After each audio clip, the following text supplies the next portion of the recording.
ನಮಸ್ಕಾರ. ಇವತ್ತಿನ ಈ ಅವೇರ್ನೆಸ್ ಪ್ರೋಗ್ರಾಮ್ ಅಥವಾ ಒಂದು ಜಾಗೃತಿ ಕಾರ್ಯಕ್ರಮಕ್ಕೆ ನಿಮಗೆಲ್ಲ ಸ್ವಾಗತ. ಇಂದಿನ ಮಕ್ಕಳೇ ಮುಂದಿನ ಪ್ರಜೆಗಳು ಎಂಬುದು ಅಂದ್ರೆ ತೋರಿಸ್ತಾ ಇದ್ದೀರಾ.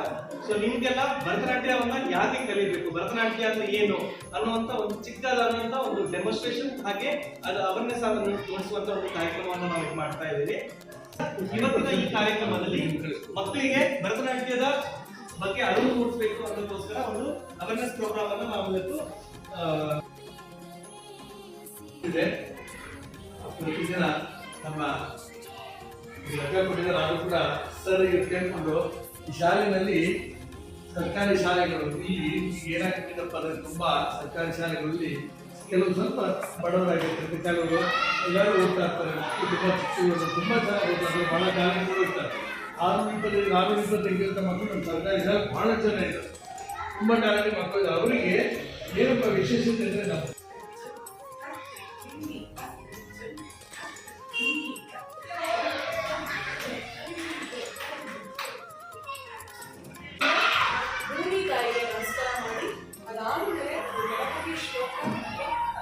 ನೃತ್ಯಾದ ದೇವತೆಯಾದ ನಟರಾಜನ ಮೇಲೆ ಆಂಗಿಕ ಶ್ಲೋಕವನ್ನ ಈಗ ನಮ್ಮ ಹಿರಿಯ ವಿದ್ಯಾರ್ಥಿಗಳು ನಿಮ್ಮ ಮುಂದೆ ಪ್ರಸ್ತುತಪಡಿಸ್ತಾ ಇದ್ದಾರೆ.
ಆತ್ಮೀಯ ನನ್ನ ವಿದ್ಯಾರ್ಥಿಗಳೇ, ಈ ಒಂದು ಈಗ ಅವೇರ್ನೆಸ್ ಕಾರ್ಯಕ್ರಮಕ್ಕೆ ನಮಗೆ ಅವಕಾಶ ಮಾಡಿದಾಗ ಮೇಡಮ್ ಅಲ್ಲಿ ಫೋನ್ ಮಾಡಿದ್ರು. ಆಯ್ತು ಮೇಡಮ್, ನಾನು ಅವರಿಗೆ ತುಂಬ ಸಹಾಯ ಮಾಡ್ತೀನಿ ಅಂತ ಹೇಳ್ಬಿಟ್ಟು ನಾನು 4 ಗಂಟೆಗೆ ಬಂದೆ.